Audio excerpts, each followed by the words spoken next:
I totally forgot to ask who's going to host this. Welcome, Give guys. me the answer. No. Well, I guess while Jazz, because Jazz is supposed to host it, but he's ordering food for his fiance. Welcome, guys, to our second ever crosstalk edition here on 5 Reasons Sports with Swamp Chats, representing the Florida Gators, and of course our boys from the Six Rings Canes representing the U. Obviously, for Gator Nation, this one stings. It definitely hurts. But besides Minshew, besides Jazz, and a couple of other people that I could probably name that probably know me personally, I don't want any other Hurricane fan to tag me on Twitter and tell me that the U baseball program is back. Oh, we went to Florida's new house and took the series. My man, have you seen the record the last 5 years? Get the hell out of here with that. You know what? I'm not gonna make this about fans against fans or whatnot. I'm gonna let my boy down here just take the reins, man, because kudos to the Miami Hurricanes that yesterday that game should have been over. But give them credit where it's due. The pitches were not strikes. They didn't have to hit because we were basically giving them walks, and they took advantage of it. Minshew, the floor is yours. Yeah, I mean, I don't know how you can fault Canes fans. You mentioned the last 5 years. It's been more than that, actually. It's been about 10 of just losing. I hadn't won a series in Gainesville since 2009, so of course they're gonna talk smack, even if, like you said, the second game Florida kind of threw it away in the extras. I do think Miami needed to win this more than Florida did. Florida's much more settled. They know they threw that away. This was turning into exactly how Miami keeps losing to Florida until basically the ninth inning of the second game, which was a lot of errors, a lot of mistakes. Florida's making all the big plays, and then it just turned on it. But I think Miami needed that. They needed to win this series more than Florida. Florida's been going to Omaha regularly, and they're and you can tell. I mean, there was definitely, if coming out of that series, even though Miami won, I would still say Florida's the better team overall. You can see the pitching depth. I mean, the 14th inning, they bring a kid out of the bullpen throwing 99. Yeah. I mean, it's more just, and I think if you fault Kevin O'Sullivan, who's always been awesome at Florida, I think because it was early in the year, that ninth inning, if it was later in the year and the series mattered more, like if it was in the super regional or something, there's no way he doesn't yank that pitcher out way before he's walked 5 guys and hit another guy and kind of blow the game. Like he would have pulled him out after 1 or 2 outs. So I think both teams are kind of trying to figure out where they are. But it was pretty even, and for once the ball bounced Miami's way. First time in a long time in this matchup. Yeah, no, for sure. Our man Jazz finally joins us. Jazz, before I get to you, D, let me ask you this question. Did Florida lose this series or did Miami win the series? I'd say Miami won it. You know, they like you said, you don't have to, when they're not throwing strikes, you don't have to swing at the ball. So you know, Kevin, that's for damn sure. Right. 24 walks, 23 total walks? Jesus. Right. And then today it carried over from yesterday. Here's one thing, man. Yeah. When you play a rival, you can't give them any momentum, man. And I know it's not football, but this is a heated series, man. Guys are talking trash. Miami's, their dugout was loud, and you could tell it carried over till today. And they jumped on Florida 8-0. And again, like Vish, you said, man, I think they needed the series more than Florida. But when I don't like the fact that we kept the guy in for 5 walks. I mean, it's unacceptable, man. I don't care how early it is in the season. I want to beat Miami. I want to beat Florida State at any cost, and it cost us. So, man, hats off to Miami, man. They won this series. Even today, when we were crawling back, they made the defensive plays, the pitches they had to make to get out of those jams. So you got to give credit to the winning team. Yeah, no. The only thing that I'll say as far as the Gators baseball team as a whole, right? When you witness a loss the way you did yesterday, but you still had opportunities to win in the extra innings, right? Yeah, they tie it up, but you still had 3 to 4 to 5 innings to try to make the difference, and you didn't get there. But to begin the way you did today, and I understand the whole situation where Florida wasn't, their depth in the bullpen wasn't great. They used up most of the arms, but to leave Barco out there for as long as you did, I get it. It's early in the season, but that shouldn't be an excuse on a reason why you don't make a change. Okay, this to me is more than just a series. This to me is your arch rival, an arch rival that for the last, just like Vince said, the last 10 years you have dominated. And for you to go out there and after not learning what you did yesterday, you go out there, you let it go today. Let's be honest, Miami didn't do nothing offensively after the 5th inning. You know what I'm saying? So it's just one of those things that instead of you being able to control the game and notice that, listen, if you keep walking people, if you keep walking batters without making them work the count, okay, anybody can win the game because you're obviously going to keep loading people on the bases and they're going to keep coming home. And eventually Miami took advantage, right? Most of their hits in this game came with 1 or 2 guys already on base from a walk, or already on base from a single, already on base from an error. Like, Manny, the first 5 innings, we walked a batter. You can't give teams in any major league, high school, you give teams extra outs, you're going to pay. Yeah. Jazz, sorry to leave you there, my friend, but I know you were supposed to host this, but I had to take advantage of the situation. And you're wearing a blue shirt, so I love it as well. It says Swamp Chance Cats behind you, but that's not what the show was supposed to be. Hey, leave it there, baby. It's called crosstalk. I wore it to mourn your series loss. That's what I wore the blue for. I'm mourning your loss, man. Honestly, it's the only shirt I could find around here, so I just put it on. Unless you want me to go shirtless, then I can do that also. No. You're good. You guys. All right. It is not Kane's football season, man. You're not Jock. You can't do that. Yeah, listen, you guys have been hitting it on the head with with everything, and Vish and D and everybody. Look, this was a very evenly matched team. Both made mistakes. Both got some clutch hits, but at the end of the day, it was who battled back and who continued to fight. And I think that you saw that Miami was able to get. We finally, like Vish said, finally the ball bounced in our direction, man. You saw it yesterday where there was a couple errors, one by I believe it was Chris Washington at first base. That typically that doesn't happen to the Gators, especially when they play us, right? It always goes the other way where we make that error that costs us a few runs. Yeah. I don't know, and I said this before this week when we had our show, Vish. I don't know if this says, too much about either team. I think they're both great programs. I think they're both going to be in the top 10 most of the year, if not for the whole year. Your top end guys like your Tommy Mace and Leftwich are legit, and the same goes with I was impressed by what I saw from Fetterman for the first 4 or 5 innings. And I know he got hit a little bit towards the end, but it's expected. It's his first time starting in a few years, so I was excited to see what Victor Medeiros brought to the mound today as well. He was pretty dominant up until about the 4th or 5th inning as well. So I think pitching at the end of the day is what's going to hold both teams down. They both can hit.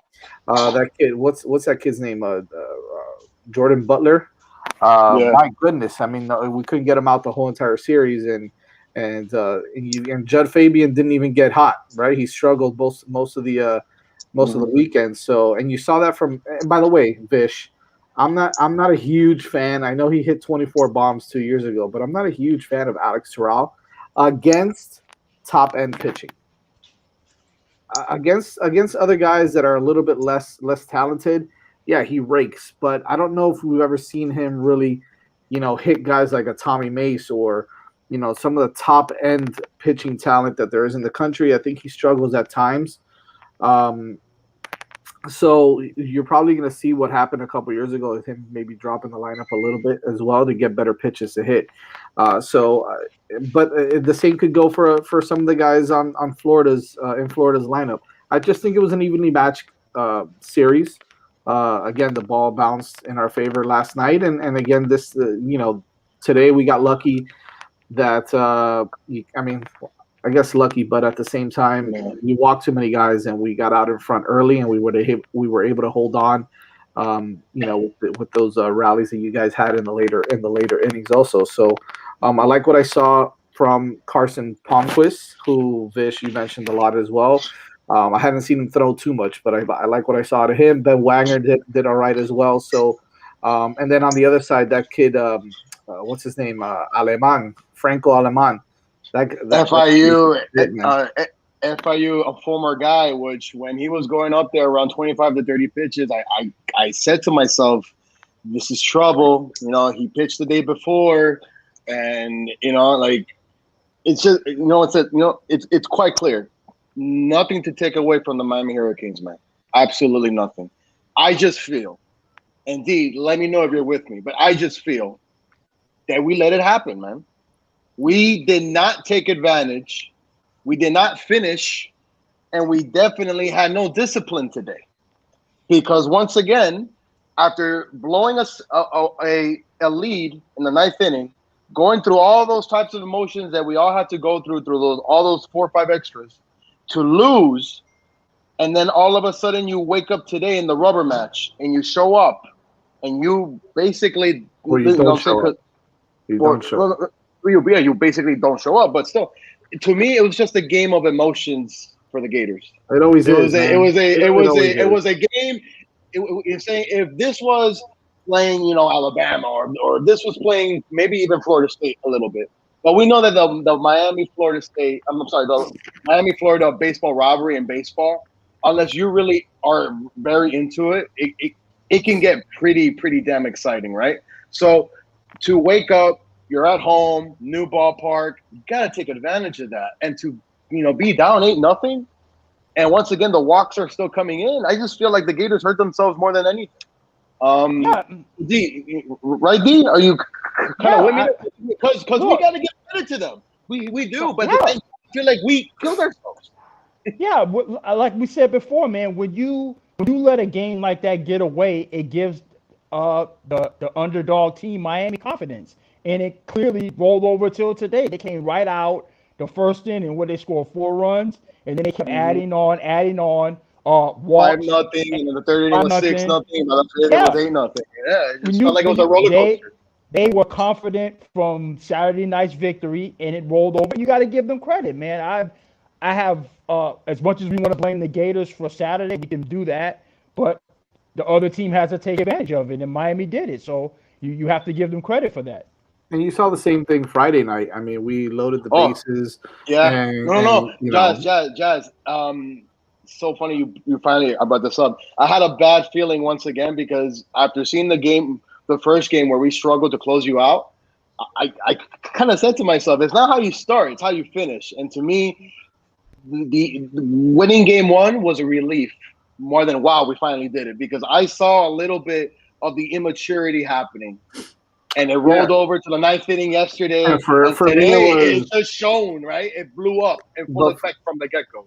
For me and for Vish, it probably was like, oh, here we go again. We're losing another close one. We're leaving guys on base. We're loading the bases, and Alex Terrell gets struck out looking with the bat in his, sitting with the bat on his shoulder. I mean, and that was just the constant. It's a constant theme with this rivalry. So I think that seeing that we were able to kind of put it together last night, and come back and score all those runs, and then tonight, today, taking advantage a little bit early on. I think it was just a role reversal from what usually happens in this rivalry. So it's going to be like that back and forth always with these guys. And it was a role reversal from what we saw on Friday. Terrell also booted the ball all over the field. He's not good in the field. He should probably be the DA. I don't know why we keep putting him at first. I mean, today he's not even running to first on ground balls. The pitchers, I was like, what is even happening here? He wasn't covering first.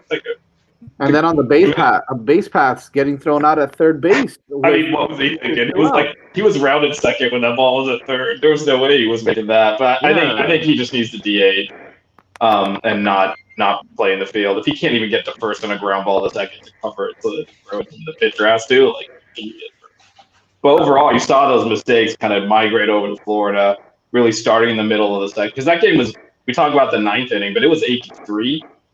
It was 5-0 in the first inning. It was kind of almost similar to today's game, except Florida never overcame the hump. But they started making those mistakes, and you mentioned this, Jazz, this got forgotten, but it's 10-8 going into that bottom of whatever it was, Forget how many innings we played now.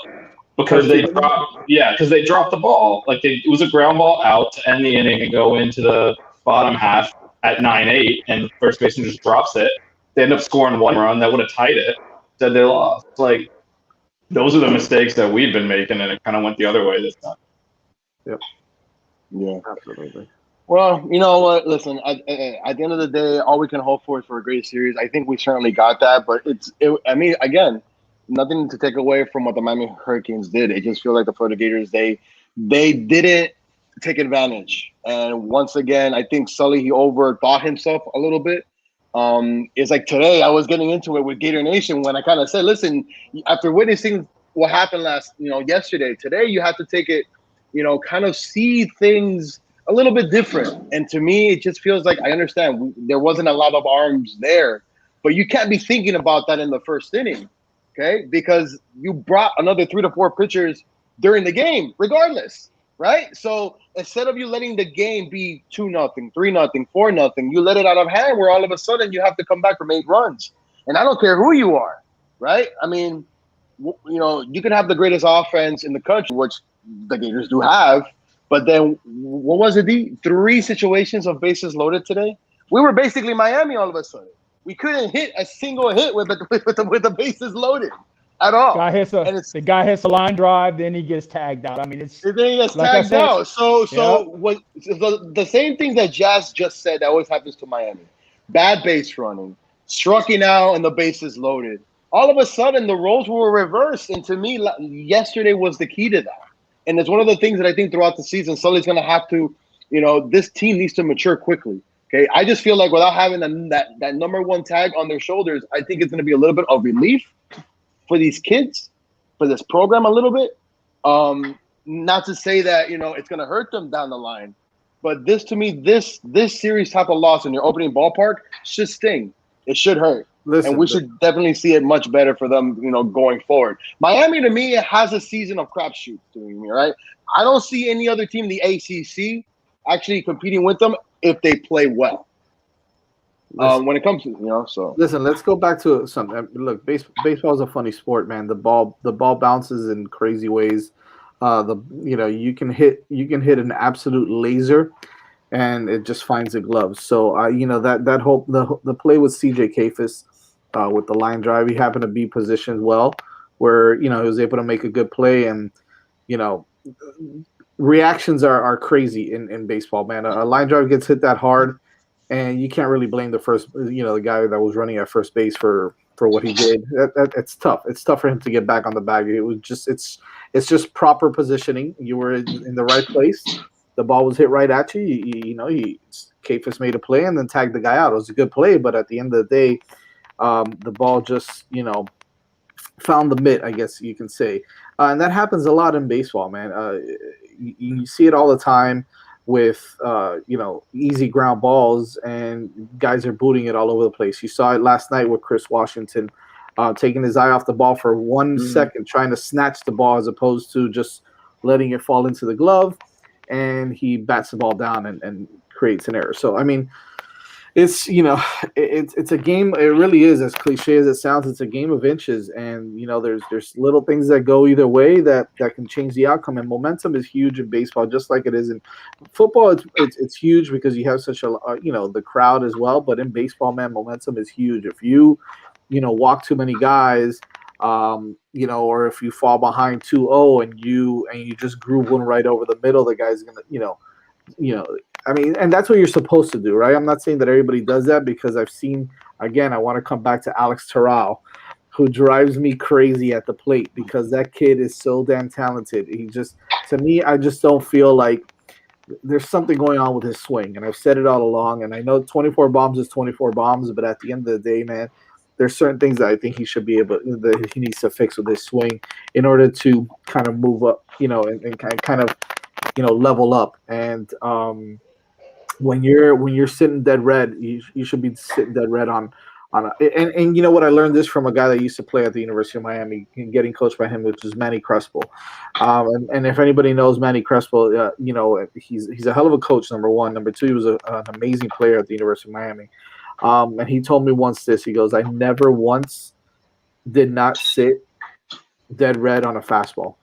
Every single time. That's all I did in college baseball was sit on a fastball. And if they threw me a curveball, either I was going to not swing at it or swing right through it. It is what it is. But if you threw me a fastball, I'm going to crush it. And right now in college baseball, man, you got guys throwing 96, 97 miles an hour that are going to try to groove it by you. Sit back on that and just destroy the ball, whether you're Miami, whether you're Florida. It doesn't matter who it is. And I think guys think too much. And why do they think too much? Because there's a lot of pressure on these kids, right? Number 1 in the country, number 6 in the country, whatever it is, and they're thinking too much at the plate. And so what they need to do is they need to figure out a way to, Gino or whoever it is that's coaching the hitting over in Miami needs to kind of tell some of these guys, say, hey, listen, why are we not just sitting dead on a fastball and just crushing the ball? And if you get a curveball and you react to it and you get a base hit or you get some good contact on it, great. But crush a fastball right now, man. That's what you got to do with most of these teams. And if you do that, you're going to score runs and you're going to be successful. It's just the bottom line. I think, Jazz, what we saw a lot too, and I know that D can probably agree to this. We saw, well, especially today, we saw a lot of guys just swing at breaking balls that normally, I would think, right, during practice or whatnot, those are pitches that they see a mile away and they don't swing at. But when you do it in the practice and you do it in the game, it's totally different, right? And totally different. Not to mention, like half the time we hear the sound, how those bats hit the ball, and you think it's a home run. Dude, it's a pop-up. You know what I'm saying? So sometimes it's not how hard you swing, but it's where you get the contact from. And I think that's one of the things that when it comes to baseball in college, right? It's not like the pros. It's not like the MLB where one good bad swing and the ball could stay fair and it could go out. To me, in college baseball, you got to hit the ball in a certain part of the bat for it to be a home run, unless the wind's going to carry it. And I saw a lot of that in crucial situations this weekend with both teams, where guys were swinging at breaking balls, and it was just the heat of the moment. Like today, you talked about Butler. He had a heck of a series, but when he needed to come in the crucial times and late in this game, okay, he was swinging at high pitches, and then he hit a ball, but it was outside the zone, and it was basically a line out. So it's one of those things that I feel like as the year progresses and the year goes on, guys like that, they'll be able to, perform much better, when the pressure is on. But I'm so with you, man. If there's a fastball, I get it. The call might be for you to take the pitch, but you got to take advantage of that pitch because you never know when you're going to get it again. You never know when you're going to get it again. D, so quick thing. So now the Florida Gators, now they move on to face Northern Florida, I see here? Yeah. North Florida, which I believe they took 1 or 2 games from Florida State, which is great. And then on to Sanford. So basically, when you look at the schedule, Florida has North Florida, Sanford, 1 game against Florida Atlantic, Florida A&M, Georgia State, Stetson, Jacksonville. I mean, the next big game to me is not until March 16th, and that's at Florida State.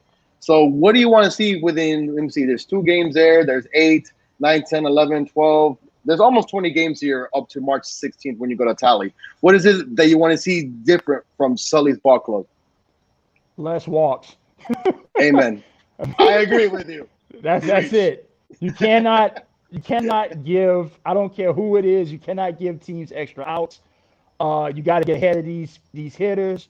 Like Jay said, a 2-0 count, man. You know that pitcher's bringing the heat, and they're just going to sit right back and wait on it. So, location of these pitches, like I said, man, walking, you cannot give any team, not less Miami, which is going to be probably an elite team later on this year, any extra outs because it's going to come back to haunt you. I see it every time in the College World Series, man. A big rally starts with just a leadoff walk. Once you put the leadoff guy on, it's downhill from there. Look, listen. This is the crazy thing, man. You can't look past a North Florida team or a Sanford. Baseball is baseball, man. Baseball is a different sport. It's not like college football where the FBS and the FC. Man, there's teams that are JUCO teams that can put a hurting on UCLA, and they'll come and they'll take 2 or 3 from you in Gainesville or in Miami, and we see it all the time where some of these teams that are Division II teams and Division III teams and JUCO teams like Miami-Dade and Broward Community College, Santa Fe. Then you got your Nova Southeastern, who won a national championship a few years ago. Lynn University. When I played at Barry University 2 years after I left, they were the number one team in Division II, and I guarantee you that they would have beat the living daylights out of half the D1 teams in college baseball. So, I mean, you never look past any team in college baseball because they always have that one arm, and especially if you're playing a midweek game, if they have that one arm that they're going to throw at you because they're going to throw everything at you, and they're going to have a few bats in the lineup always. So you can never underestimate any of the teams. So that's what I would say, not only for Florida, but for Miami as well. Virginia Tech may not be a tough, a prototypical tough team in college baseball, but they're always going to have one or two arms that are decent, and they're going to always have a couple of guys that are going to challenge you at the plate also. Yeah, but that's also just a conference. You got to win your conference game. Absolutely. So Miami does not have Sanford, North Florida coming in straight into ACC Jacksonville. I saw Jacksonville. I saw Stenson. I'm like, what? So what happened is, normally you fill in those early series and those midweek games with teams from the north that can't play because it's too cold right now and they're not traveling because of COVID. So The ACC just added ACC series. So that's why there's no warm up. This was the warm up series for Miami. ACC play the rest of the way until I think the next to last series is Appalachian State. Other than that, it's all ACC. Yeah, I think they might have a midweek game here and there, right? With FIU. All right, against Florida schools. Like none of the Northeast schools, usually like Maine comes down and get a couple of games in there, and those Florida schools can all play. Oh yeah. So those are not like, because usually you get those ones for the Northeast, and frankly, some of those teams do stink. But when you play those Florida schools, they want to beat Miami, they want to beat Florida. That'll make their season. They'll pull their ace back and throw them against your midweek guy, and those games become really tough. And they all have kids that can play. They have kids that. A lot of them end up transferring to Miami, Florida, and Florida State in a year or two because they're that good. So, yeah, those midweek games against like local schools are never fun. But Miami doesn't even have one of those this week, just going straight into ACC play. It's crazy, man. And FAU is tough, guys. So be careful. I mean, they had one kid. Yeah, they have that new guy that grand slams. So that kid that hit two. Yeah, right. He hit what? It was a two grand slams in the same inning. Yep, Caleb Pendleton. Jesus. What the hell? And then I think overall this year, college baseball, you're going to see a lot more top-end talent just because the MLB draft was only 5 rounds. So a lot of kids would have gotten drafted and left, didn't get drafted, and they just came back. Good point. This is the first year in a while that Florida didn't have one player drafted, man. That was crazy. The Gators didn't have any players drafted last year. So you guys got a lot of guys back, which, it was surprising to see guys like not Tommy Mace, I think Leftwich come back also. So they kind of let it be known if they weren't picked in the first round, they weren't going to sign. So after that, drafting them, especially when you only had 5 rounds, you weren't going to waste a pick. So exactly. So yeah. All right, guys. So I think So I think we're going to end it here. We should definitely do this at least once a week after each series or whatnot. I just to give like a quick recap on where we stand. I mean, obviously, we're playing Stanford, and I can't even pronounce the other team's name all of a sudden. But for sure, who does Miami have? Next Virginia Tech. Are they any good? Are they okay? I mean, they're not the worst team in the ACC, but Miami should handle them. If you're trying to win the ACC, you got to win that series. Yeah. But the problem with not playing the cupcakes is that's where you build up your win totals. So that because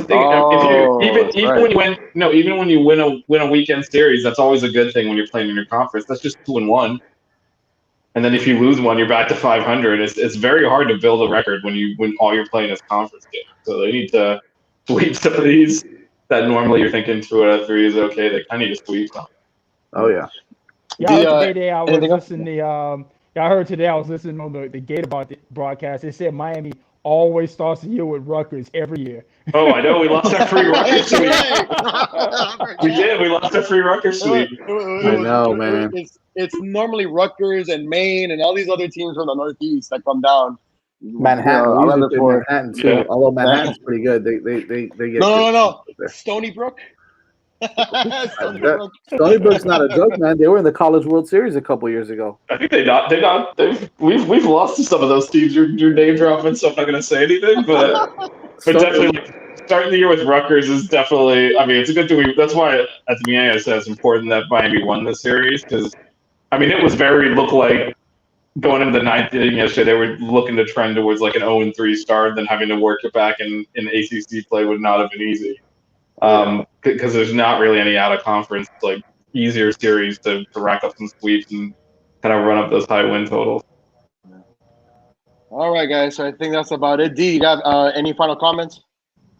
No, man. Congrats to Miami, man. Nothing new when the rival beats you, you got to tip your hat. We can say what we did wrong, but the other team has to do something right for them to win. So you just got to tip your hat, and we'll be back next year. I mean, I will say this: the way these two teams, there was a lot of mistakes from both teams, but you could see the talent on the field. These teams might play again in June. Oh yeah. So we'll see you guys in Omaha, probably. Yeah. That's a distinct possibility that these two teams are playing each other in Omaha. Like you can just see when you get into your fourth and fifth pitcher and they're throwing gas. Like teams normally don't have that, and both teams are pulling guys out of the back of the bullpen.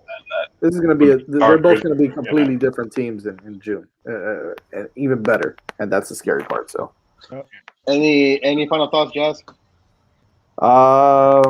Nah, man, we're the best. That's it. No, see